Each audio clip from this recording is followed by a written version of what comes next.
Why did we not see a major cyber attack in the context of the war in Ukraine? And what are the implications for businesses around the world when it comes to cyber defense?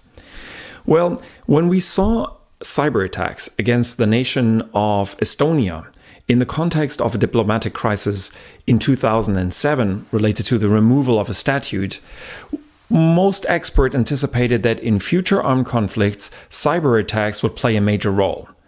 Actually, they anticipated with regard to Ukraine that cyber attacks would be the first wave of attacks.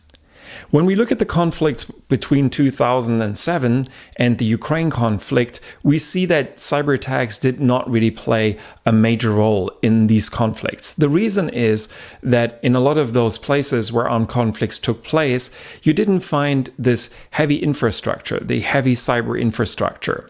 The situation is different in Ukraine. Ukraine has this infrastructure, and people, the government and businesses are heavily relying on computer technology. Therefore, a lot of experts pointed out that it is very likely that in the context of this armed conflict, there will be cyber attacks in the beginning. We didn't see them, and there is not really a good explanation why we did not see them.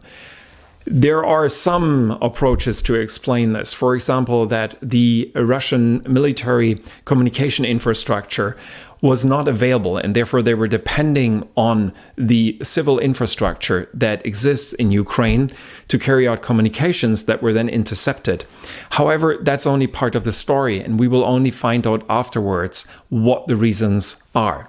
What does it mean for businesses around the world? Are there now safe with regard to potential attacks that affect them? Well, not really, because they can still take place. And we see that on a small scale, these attacks between Ukraine and Russia are taking place. It is very important to be prepared for this. You will not only be victim of a cyber attack when you are somebody that those countries would be aiming for. Companies can be affected by cyber attacks in the context of an armed conflict in a different part of the world just because they're using similar infrastructure as the one that is targeted in those areas and the attacks are spreading.